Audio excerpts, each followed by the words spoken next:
Hello students, welcome back to the channel Dinesh sir life study. आप मेरे साथ सीख रहे हैं 11th स्टैंडर्ड साइंस वालों का मैथ्स और चैप्टर नंबर 1 जो मैथ्स 2 का है कॉम्प्लेक्स नंबर, ये हमारा शुरू हुआ है। एक्सरसाइज 1.3 हम कंटिन्यू कर रहे हैं। क्वेश्चन नंबर 5 के पहले के क्वेश्चन हमने लास्ट लेक्चर में कर लिए थे, नहीं देखा होगा तो जरूर देख लो। आज हम लोग क्वेश्चन नंबर 5 ऑनवर्ड करने वाले। यहाँ पर एक बता दूं, अगर आपने मैथ्स 1 का जो सेकेंड चैप्टर है ट्रिगोनोमेट्री 1 नहीं सीखा है तो जरूर सीख लें, क्योंकि ये क्वेश्चन पूरा करने के लिए आपको ट्रिगोनोमेट्री आना चाहिए।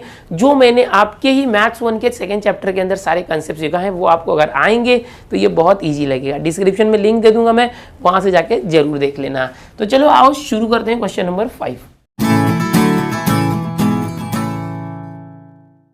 क्वेश्चन नंबर 5 क्या कहता है, देखो, express the following numbers in the form x plus i y. आपको पता है ये कॉम्प्लेक्स नंबर होता है, रियल पार्ट इमेजिनरी पार्ट, तो इस फॉर्म में लाना है। और दिया क्या गया है, ये पोलार फॉर्म दिया हुआ है। इसके पहले हमने क्या किया था, ऐसा जब कोई x प्लस आई वाई या तो a प्लस बी आई ऐसे होता है ना, a प्लस बी आई, इस फॉर्म में अगर कोई कॉम्प्लेक्स नंबर है तो उसको हम पोलार फॉर्म में कन्वर्ट करना हमने सीखा था। यहाँ से हम लोग पहले a और b की वैल्यू निकालते थे, फिर r की वैल्यू निकालते थे, फिर थीटा की वैल्यू निकालते थे, और ये जो फॉर्म है z equal to r cos theta plus i sine theta में r और थीटा की वैल्यू रख देते थे तो पोलार फॉर्म आ जाता था। अब उल्टा करना है, पोलार फॉर्म दिया है और इस तरह से x प्लस आई वाई या तो a प्लस बी आई समझो इस फॉर्म में लाना है। तो कैसे करेंगे, यहाँ पर कुछ बातें आपको आनी चाहिए। कौन सी बातें, जो आपने टेबल सीखा हुआ है ना पहले से। कौन सा टेबल, ट्रीगो का टेबल होता है, देखो वैल्यूज़ वाला। जैसे यहाँ पर मैं बताता हूँ 0, 30, 45, 60, 90 ये टेबल होता है। 0 को देखो 0 डिग्री रेडियन में भी लिखते हैं, π/6 होता है, ये π/4 होता है, ये π/3 होता है, ये π/2 होता है। पहले आप लोग डिग्री में सीखते थे, अभी रेडियन में सीखना है, याद रखो। इसमें हम लोगों को ना हमेशा कॉस और साइन की वैल्यू याद रखनी चाहिए। Sine cos, okay, sine cos की वैल्यू हर बार लगेगा, इसलिए मैं पहले एक बार लिख के दे देता हूँ। यहाँ पर कैसे होता था याद है, 0, 1/2, 1/√2, और ये क्या था √3/2 और 1, फिर कॉस उसका उल्टा। सब 10th में आप सीख चुके हो, ओके। और सेकेंड चैप्टर जो मैथ्स 1 का ट्रिगो है उसमें ऑलरेडी मैंने सिखाया हुआ है, तो जरूर वहाँ से देख लो, सीख लो। तो ये आपको आना चाहिए। और मैंने क्या सिखाया था, आपको याद रखना है यहाँ पर इस तरह से ये जो क्वाड्रेंट होता है, देखो यहाँ पर ये 0 डिग्री होता है, ये π/2 यानी 90, और ये पाई मतलब 180, 3π/2, ओके, और ये 2π होता है। ये first quadrant, second quadrant, third quadrant और फोर्थ क्वाड्रेंट होता है। यहाँ पर कोई एंगल अगर सेकेंड क्वाड्रेंट में है तो उसके लिए हम ये यूज़ करते हैं π-θ। कोई अगर थर्ड क्वाड्रेंट में एंगल है तो उसके लिए हम ये यूज़ करते हैं π+θ, यानी पाई से ज़्यादा है तो π+θ। इससे ऐसे घूम के आएगा ना, 0, 90, 180 यानी पाई से ज़्यादा है तो π+θ और पाई से कम है तो π-θ।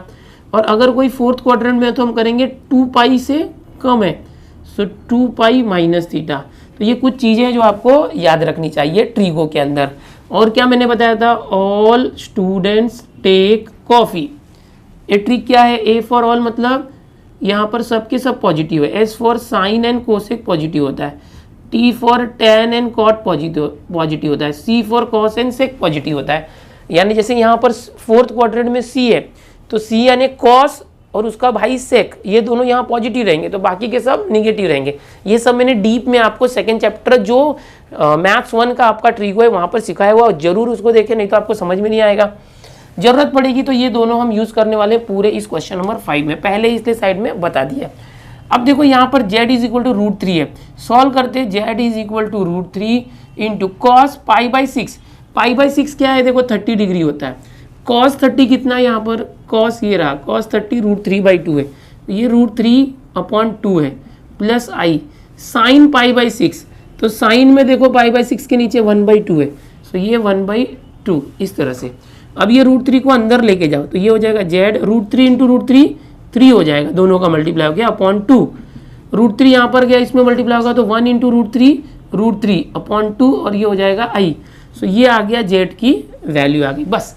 अब ये हमको करना क्या था, express the following numbers in the form x plus i Y.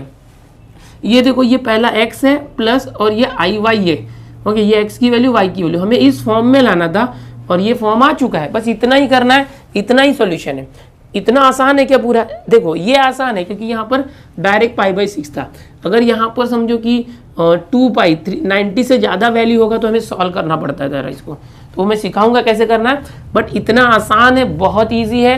पहला तो बहुत ही आसान है, दूसरे में अगर एंगल ज़्यादा हुआ तो कैसे चेंज करना वो इंपॉर्टेंट है, वो आपको सीखना आना चाहिए। सबसे पहले आप इसको कॉपी कर लो, मैं दूसरा बताता हूँ आपको। अगला जो क्वेश्चन है क्वेश्चन नंबर 2nd 5th में बिल्कुल फर्स्ट के जैसे ही है। वहाँ √3 था तो यहाँ √2 है। एंगल यहाँ पर चेंज है तो कैसे किया जाए, ध्यान से देखो। एंगल में 7π/4 है, तो ये जो 7π/4 है इसको साइड में आप पहले समझ लो ये है कितना। देखो π/4 क्या होता है, π/4 होता है 45, तो इसको आप 7 × 45 समझ सकते हो। कितना हो गया, 7 5 सा 35, 3 आया, 7 4 सा 28 एंड 3 315 आया। अगर आपको नहीं मालूम π/4 45 तो आप ऐसे भी कर सकते हो, 7 × पाई को हमेशा 180 लिख सकते हो समझने के लिए रफ में, और कट करो तो 4 से कट करोगे तो 4 4 सा 16, 2 आया, 4 5 सा तो 45 आ गया। समझे क्या? π/4 ऐसे भी समझ सकते हो। 7 × 45 कितना आ गया, 315, तो आप ऐसे भी कर सकते हो। अब ये जो 315 एंगल आया, एक्चुअल में ये 315 एंगल है, 315, तो इसको कन्वर्ट कैसे किया जाए? ओके, क्योंकि इतने का तो हमें टेबल में है नहीं ना वैल्यू, 0 30 45 60 90 होगा तो टेबल में वैल्यू मिलेगा। तो कैसे करना, देखो इसके नज़दीक में ये देखना है कि हमेशा देखना ये जो 180 डिग्री है यानी पाई और 360 डिग्री है यानी 2π, इन दोनों में से किसके नज़दीक है हमारा एंगल। ये जो एंगल है 315 वो किसके नज़दीक है, 180 के नज़दीक है क्या 360 के, प्लस या माइनस दोनों में देख सकते हैं। तो आप देखोगे 315 जो है 360 के नज़दीक है। ओके, 360 से कितना कम है, 360 में से अगर मैं 45 माइनस करता हूँ तो 315 आता है। समझ में आ रहा है? 360 में से 45 माइनस हुआ तो 315 आता है। तो इसका मतलब ये हो गया। अभी 360 को हम लोग क्या करते हैं, 2π, 360 क्या है 2π, और 45 क्या होता है, यहाँ से देखो 45 क्या होता है π/4, समझने के लिए ये है। ओके, तो 2π माइनस π/4, तो ये हमने क्या किया, ये जो 7π/4 है इसको स्प्लिट किया। एक्चुअल में रेडियन में होता कितना है, डिग्री में रेडियन को, और उसको समझ के हमने ये किया कि 2π में से अगर π/4 करेंगे माइनस तो आएगा। और इसको अगर क्रॉस मल्टीप्लाई करके देखोगे 4 2 ज़ा 8, 8π माइनस 1π तो 7π/4 आ जाएगा। तो एक्चुअल में हमने 7π/4 को हमने बाइफरकेट कर दिया है।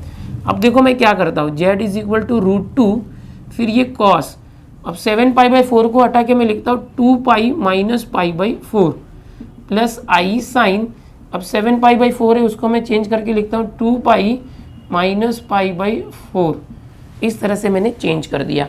अब क्या करेंगे, देखो z = √2, एक फॉर्मूला होता है कि cos पाई प्लस थीटा या माइनस थीटा, या यहाँ पर साइन होगा तो भी कुछ भी होगा, तो ये पाई है ना, पाई को अगर मैं हटा दूँ तो ये cos का cos आ जाएगा और यहाँ जो एंगल थीटा है वो आ जाएगा। सिर्फ यहाँ पर हमें देखना पड़ेगा वो कौन से क्वाड्रेंट में है। अगर वो सेकेंड क्वाड्रेंट में है तो साइन रहेगा तो पॉजिटिव, कॉस हो और साइन और कॉसेक पॉजिटिव और बाकी सब निगेटिव। तो ये कॉस है तो सेकेंड क्वाड्रेंट में निगेटिव आएगा कॉस, और अगर थर्ड क्वाड्रेंट में है तो थर्ड में अगर टैन होगा या कॉट होगा तो ही पॉजिटिव, टैन का भाई कॉट, बाकी के सब निगेटिव होते हैं थर्ड क्वाड्रेंट में।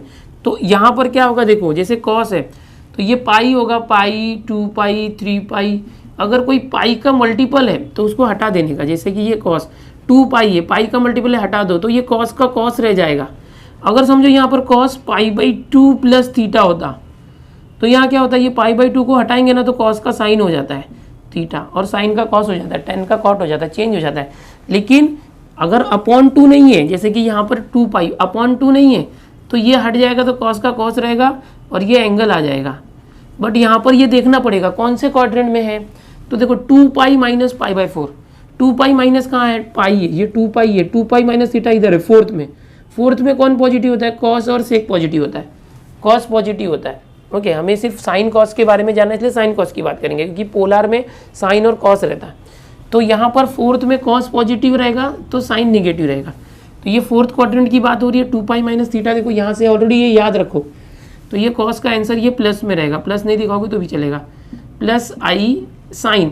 अब ये 2π हटाओगे तो ये साइन का साइन रहेगा और ये π/4 रहेगा और ये π/4 रहेगा। ओके, अब ये कौन से क्वाड्रेंट में, 2π माइनस थीटा, फोर्थ में, फोर्थ, तो फोर्थ के अंदर तो कॉस पॉजिटिव होता है तो ये क्या है, साइन है तो ये निगेटिव रहेगा। तो ये निगेटिव रहेगा तो आप ऐसे लिख सकते हो माइनस, ओके, इस तरह से।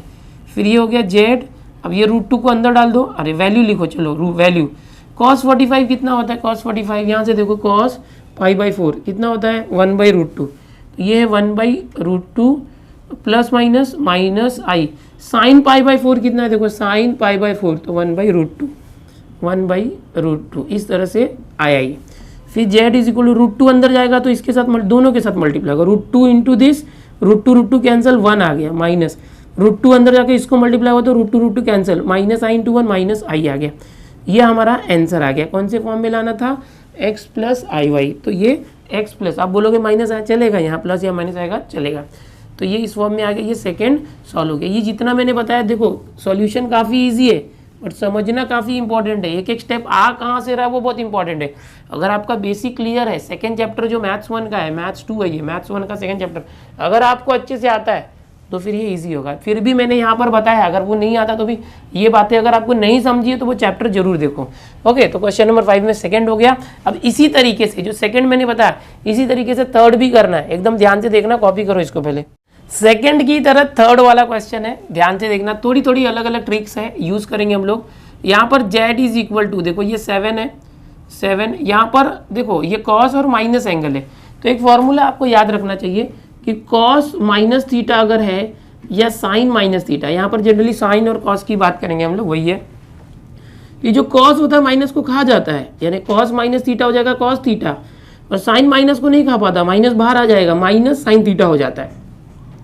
तो जब भी साइन ऑफ माइनस थीटा होगा निगेटिव एंगल तो माइनस रहेगा ही बाहर आके, लेकिन कॉस ऑफ निगेटिव एंगल होगा तो माइनस को कॉस कहा जाता है, कॉस थीटा आ जाता है, ये याद रखना है। और ये जो प्रॉपर्टी किसके लिए है, कॉस के साथ सेक, कॉस और सेक दोनों का ऐसा ही होता है, माइनस को खा जाएंगे, बाकी कोई नहीं खा पाता है। तो बाकी साइन, टैन, कॉट, कॉसेक जो भी होगा तो ये माइनस बाहर आ जाएगा। तो फिलहाल हम लोग साइन कॉस के लिए ध्यान दे रहे हैं। 7 इंटू, अब ये कॉस है ये माइनस है तो माइनस को खा जाएगा, ये हो जाएगा कॉस 5π/6 इस तरह से, प्लस आई साइन, अब ये साइन है तो ये निगेटिव है ना, ये माइनस बाहर आ जाएगा तो माइनस प्लस ये हो जाएगा माइनस, तो 5π/6 इस तरह से। ओके, समझ में आ रहा है। अब आगे देखो z इज इक्वल टू 7, अब ये 5π/6 को तोड़ना पड़ेगा, ये है कितना वो समझना पड़ेगा। तो π/6 कितना है, देखो π/6 30, तो ये क्या है देखो 5 इंटू π/6 है। अगर ये π/6 30 है तो 5 इंटू 30 150, नहीं समझ में आ रहा है तो 5 इंटू पाई को 180 रखो अपॉन 6, तो ये ऐसे करो 6 3 ज़ा 18, 30 आएगा, वैसे भी आ ही रहा है 30 इंटू 5 150। अब 150 किसके नज़दीक है, 180 के कि 360 के, 180 के नज़दीक है क्या 360 के नज़दीक है, सो ये 150 180 के नज़दीक है। इसको हम ऐसे लिख सकते हैं 180 माइनस 30, देखो 180 में से 30 माइनस किया 180 में से तो ये 150 आता है। 180 को क्या बोलते हैं पाई माइनस 30 को क्या बोलते हैं, यहाँ 30 को π/6, यानी पाई माइनस π/6 करना चाहिए। तो पाई माइनस π/6 कहाँ पर आएगा, पाई माइनस थीटा के जैसे, तो पाई माइनस है तो ये पाई माइनस कहाँ पर आता है, सेकंड क्वाड्रेंट में। ओनली साइन पॉजिटिव होगा, कॉस निगेटिव, ठीक है। तो अब देखो ये करेंगे, कॉस निगेटिव होगा, पहले तो इसको चेंज करो, कॉस 5π/6 को बदलना, पाई माइनस π/6 ऐसे हो गया, माइनस आई साइन, इसको भी बदलना पाई माइनस π/6। अब इसको चेक करो, cross multiply 6 into pi 6π minus 1π 5π upon 6, ये भी वही आ जाएगा, मतलब वही आ रहा है। इस 5π/6 को मैंने स्प्लिट किया, बट कैसे किया वो पूरा ट्रिक मैंने बताया यहाँ पर। सो z इज इक्वल टू 7, अब ये क्या आ जाएगा देखो कॉस, अब ये पाई है, पाई को हटाएंगे तो कॉस का कॉस ही रहेगा और π/6 रहेगा। अब ये कौन से क्वाड्रेंट में, pi minus theta second quadrant, उसमें सिर्फ साइन पॉजिटिव होता है, ये तो कॉस है तो ये माइनस आ जाएगा निगेटिव, फिर माइनस, फिर आई साइन, पाई हटाओगे तो साइन का साइन, और ये π/6। अब ये साइन है, कौन से क्वाड्रेंट में है, second, angle pi minus theta second में साइन पॉजिटिव होता है तो साइन प्लस आएगा, ये तो माइनस है, ये तो पहले वाला माइनस है। अगर ये दूसरा कुछ होता तो और एक माइनस आता, कॉस होता तो पॉजिटिव, मतलब ये प्लस आ रहा है तो इसको ऐसे रहने देंगे। ओके, ये माइनस तो पहले का है, यहाँ पर देखो ये साइन पॉजिटिव आया, अगर ये निगेटिव आता तो एक माइनस और आके प्लस हो जाता था, माइनस माइनस। चलो आगे देखो, z इज इक्वल टू 7, अब यहाँ पर क्या करेंगे, माइनस कॉस π/6 डायरेक्ट आएगा, देखो अभी कॉस π/6 मतलब 30, कॉस 30 कितना है √3/2, ये कितना आ गया √3/2 माइनस आई साइन π/6 क्या होगा साइन 30 1/2।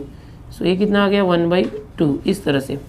अब ये जो 7 है बाहर उसको अंदर ले जाके मल्टीप्लाई करना है, ये सब रफ वर्क है, रफ में करना है। So z is equal to 7 अंदर गया तो माइनस है 7 × √3/2 और फिर 7 अंदर गया तो 7 × 1 7/2i। इस तरह से आपका ये आंसर है लिखना है। ओके, कॉपी कर लो, नहीं समझा तो रिपीट करके देखो। और ये कंसेप्ट बहुत इंपॉर्टेंट है जो आपको आना ही चाहिए। आगे देखते हैं। ओके, क्वेश्चन नंबर 4 से अलग टाइप के क्वेश्चन चालू हो रहे हैं। अभी तक आपने देखा क्वेश्चन नंबर 5 के 1 2 3 को पोलर फॉर्म में दिया था, उसको x + iy के फॉर्म में कन्वर्ट किया। अब जो क्वेश्चन चालू हो रहे हैं हमारे वो इस तरह से एक्सपोनेंशियल फॉर्म में दिए हुए हैं, इसको भी हमें x + iy के फॉर्म में लाना है। कैसे करेंगे? सबसे पहले इसको कंपेयर करो। इसका जो एक्सपोनेंशियल फॉर्म होता है r × e⁻⁻⁰ ये होता है। इसके साथ कंपेयर करके r और थीटा की वैल्यू निकालो। देखो e के पहले कुछ नहीं है तो 1 है, तो r की वैल्यू हो गई 1, r वैल्यू हो गई 1। e के पावर में i के साथ थीटा है तो थीटा कितना आएगा, यहाँ पर i के साथ क्या है π/3, सो थीटा आया π/3, ये आ गया। अब क्या करेंगे देखो, अब पोलर फॉर्म क्या होता है देखो, इट्स पोलर फॉर्म इज, कभी भी ये लिखना, हर बार लिखना। हाँ, क्या आएगा z is equal to, formula क्या था r × cos theta + i sin theta, ये फॉर्मूला होता है। So z is equal to r कितना है 1, ओके, इंटू cos थीटा क्या है देखो π/3 + i sin थीटा कितना है देखो थीटा π/3, ओके। आप डायरेक्ट भी कर सकते हो, ये फॉर्मूला लिखने की जरूरत नहीं हर बार। सो 1 को हटा दो, cos π/3 क्या होता है देखो, यहाँ से फिर से cos π/3 ये रहा 1/2 होता है, ये कितना है 1/2 + i sin π/3, साइन और π/3 √3/2 होता है, √3/2 होता है। इस तरह से इसको वापस लिख देता हूँ। पहले तो ये 1/2 है प्लस ये √3/2i, ओके। इसको हम लोग ऐसे दोनों को प्लस करके /2 लिखना चाहे तो लिख सकते हैं, लेकिन मत लिखना क्योंकि यहाँ पर x + iy फॉर्मेट दिया है, दोनों को अलग अलग रखना है। तो ये x है 1/2 और ये y है, x + y और i आगे पीछे होगा तो चलता है, ठीक है। i को हमेशा नंबर के बाद रखना चाहिए। तो अगर कभी एक्सपोनेंशियल फॉर्म दिया है तो उसको इस फॉर्मूले से कंपेयर करके r और थीटा निकाल के रखो और उसके बाद इस तरह से लिखो इट्स पोलर फॉर्म, जो इसका फॉर्मूला होता है पोलर फॉर्म का, उसके अंदर r और थीटा रखो। अब ये जो क्वेश्चन बन जाएगा, ये पिछले जो क्वेश्चन थे 5th के अंदर 1 2 3 उसके जैसा बन जाएगा और आप इजीली उसको सॉल्व कर लोगे। काफ़ी आसान है, इस तरह से अभी 5th और 6th भी करेंगे। कॉपी कर लो, आगे करते हैं। अगला क्वेश्चन देखो, बिल्कुल 4th के जैसा ही 5th है, z is equal to e⁻⁴π/3 है।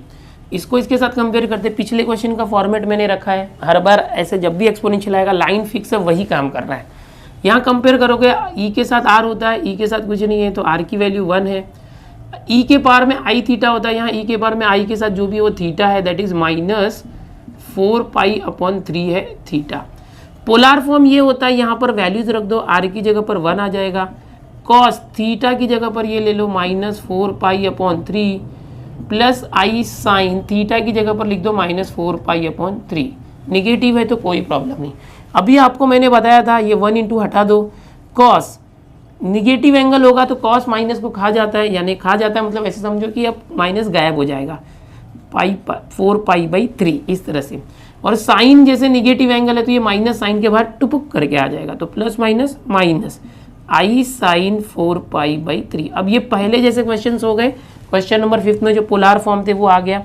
अब 4π/3 है एक्चुअल में, तो इसको कन्वर्ट करना पड़ेगा।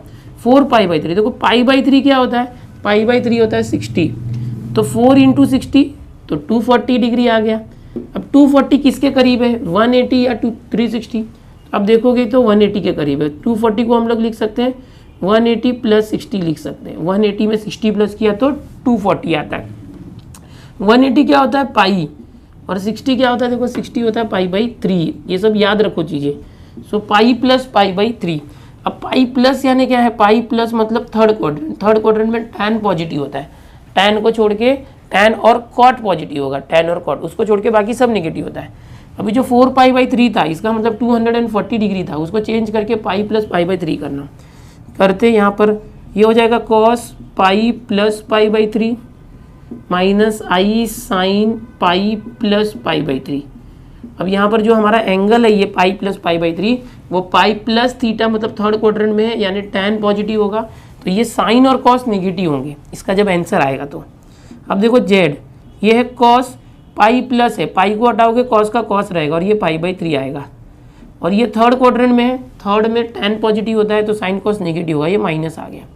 फिर ऑलरेडी माइनस है आई, इस पाई को हटाओगे तो साइन का साइन रह जाएगा और ये पाई बाई 3 इसके साथ चिपक जाएगा, पाई को हटाए और ये थर्ड क्वाड्रेंट में था pi plus theta, tan positive होता है तो साइन है तो साइन निगेटिव होगा, एक और माइनस निकल के आएगा, पहले से माइनस था और एक माइनस आया, माइनस माइनस प्लस हो गया, इस तरह से आएगा।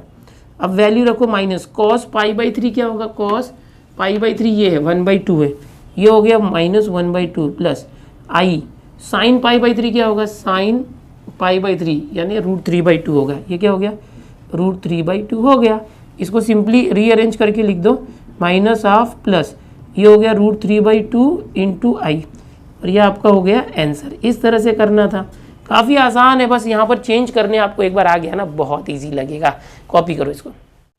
अब लास्ट क्वेश्चन है फिफ्थ में, सिक्स्थ वाला ध्यान से देखो क्या है सिक्स्थ वाला, z = e⁵ तो इसको हमने कंपेयर किया, देखो पिछले क्वेश्चन का फॉर्मेट सेम रखा है, r × e⁻θ होगा, यहाँ पर r की जगह कुछ नहीं है तो 1, क्या r हर बार 1 रहेगा, अगर यहाँ वैल्यू दी होती √2 √3 इस तरह से तो वो r लेते, वो नहीं दिया है तो 1 है, लेकिन एग्जाम में हो सकता है यहाँ कुछ दे के आ जाए, तो हर बार 1 मत लिख के मत आ जाओ, जो अगर कुछ रहेगा r की जगह पे तो वो लेना। थीटा यानी आई थीटा, आई के साथ क्या है यहाँ 5π/6 वो ले लो 5π/6, इट्स पोलर फॉर्म में लिख दो, ये फॉर्मूला लिख दो, जेड वैल्यू रख दो, आर की जगह पर 1, फिर कॉस थीटा जो है वो है 5π/6 प्लस आई साइन थीटा की जगह पर 5π/6। देखो सारे क्वेश्चन एक जैसे ही है, एक आ गया तो सब कर लोगे। ओके, जेड = अब ये खुद से करके देखो, वीडियो स्टॉप कर दो, खुद से करके देखो, आपको खुद से आ जाएगा गारंटी है। ओके, नहीं भी आ रहा है तो क्या करना, फिर से देखो प्ले करके आएगा अगर, लेकिन अभी तक फिफ्थ क्वेश्चन कर दियो, लास्ट है तो आना ही चाहिए, बहुत मज़ा आता है खुद से जब हम कर लेते हैं। 1 × को हटा दो, कॉस, अब पहले 5π/6 कितना उसको बदलना पड़ेगा, देखो 5π/6 यहाँ करते हैं 5π/6 यानी क्या 5π/6 मतलब क्या है 30, तो 5 × 30, 5 × 30 कितना होता है 150। अब 150 किसके नज़दीक है 180 या 360, इन दोनों को ही लेना चाहिए हमेशा, इन दोनों को मत लो, 90 और 270 इसको लो, 150 180 के नज़दीक है, इसको लिखना है तो ऐसे लिख सकते हैं 180 में से 30 माइनस करेंगे तो फिर 150 आता है, इसको लो या 360 लो, 360 से दूर है मत लो उसको, इसको नज़दीक वाले को लो। 180 क्या होता है पाई होता है, 180 पाई, और 30 क्या होता है 30 होता है π/6, तो -π/6, पाई माइनस π/6। ओके, अब कहाँ आएगा पाई माइनस, देखो एक होता है 180 के नज़दीक लिया ना, तो एक बार पाई माइनस मतलब ये सेकंड में रहेगा, और अगर यहाँ प्लस होता तो पाई प्लस थर्ड में आता, वो बहुत मायने रखता है, याद रखो। कॉस 5π/6, तो 5π/6 को बदल के पाई माइनस π/6 लिख दो, प्लस आई साइन, इसको पाई माइनस π/6 लिख दिया। अब ये कर दिया z = कॉस, अब देखो ये क्रॉस मल्टीप्लाई करोगे 6 × पाई 6π - 1π, 5π/6 आएगा ही। अब इस पाई को हटाओगे ना तो कॉस का कॉस ही रह जाएगा और ये π/6 रह जाएगा। अब कौन से क्वाड्रेंट में देख लो, पाई माइनस, तो पाई माइनस थीटा सेकंड में साइन पॉजिटिव होगा और कॉस नेगेटिव, हम सिर्फ साइन कॉस की बात करें तो ये कॉस सेकंड में साइन पॉजिटिव कॉस नेगेटिव, इसका आंसर माइनस आएगा। ये पाई को हटाएंगे तो कॉस π/6 है और आंसर माइनस है, प्लस आई साइन, इस पाई को हटाएंगे साइन का साइन रह जाएगा और ये π/6 आ जाएगा। अब ये कौन से क्वाड्रेंट में पाई माइनस, तो सेकंड में है, second pi minus theta, second में साइन पॉजिटिव होता है तो इस साइन के आंसर में प्लस ही आएगा, माइनस नहीं आएगा, और ऑलरेडी प्लस था। चलो z = माइनस, कॉस π/6 क्या होता है, देखो कॉस π/6 √3/2 होता है, प्लस साइन π/6 क्या होता है, देखो साइन π/6 ये रहा 1/2 होता है, तो ये 1/2 और इसका जो आई है इंटू वो नंबर के बाद लिख दो, ये हो गया आपका आंसर। ओके, फाइनल आंसर इस तरह से करना है, तो बड़ा आसान है, इसको कॉपी कर लो आप लोग। हो चुका है क्वेश्चन नंबर 5 पूरा। सो यहाँ पर क्वेश्चन नंबर 5 हो गया पूरा। 6 क्वेश्चन थे, मज़ेदार थे। पोलर फॉर्म और एक्सपोनेंशियल फॉर्म को हमने सीखा x + iy में कन्वर्ट करना। अब आगे जो इस टेक्स्ट बुक में क्वेश्चन नंबर 6, 7, 8, 9 है, बड़े आसान है, जल्दी से हो जाएगा। इसके बाद हम लोग अगला एक्सरसाइज स्टार्ट करेंगे 1.4। स्टूडेंट्स आपको बता दूँ, ट्रिगोनोमेट्री आपको आना बहुत जरूरी है। मैंने इस चैप्टर को छोड़ के बाकी सारे चैप्टर करा रखे हैं, डिस्क्रिप्शन में आप जाते हो तो लिंक मिलेगी सारे चैप्टर की। टेलीग्राम जो हमारा ग्रुप है 11th स्टैंडर्ड का ज्वाइन कीजिए, वहाँ पर जो भी लेक्चर्स मैं अपलोड करता हूँ वहाँ पर लेटेस्ट नोटिफिकेशन आते रहते हैं। चैनल पर पहली बार आए तो चैनल को सब्सक्राइब कर लो, अपने दोस्तों में ज़्यादा से ज़्यादा शेयर जरूर करें ताकि सभी बच्चों को पता चले कि उनकी पढ़ाई यहाँ Dinesh sir live study channel से हो सकती है। आप लोगों के लिए 12th का न्यू सिलेबस मैंने पूरा कवर करके रखा हुआ है, जो नया हिस्सा लाया है पूरा मैंने पढ़ा दिया। अगले साल भी आप 12th का भी पढ़ाई यहाँ से अभी से भी कर सकते हैं। चलो मिलते हैं नेक्स्ट लेक्चर में, बाय एवरीवन।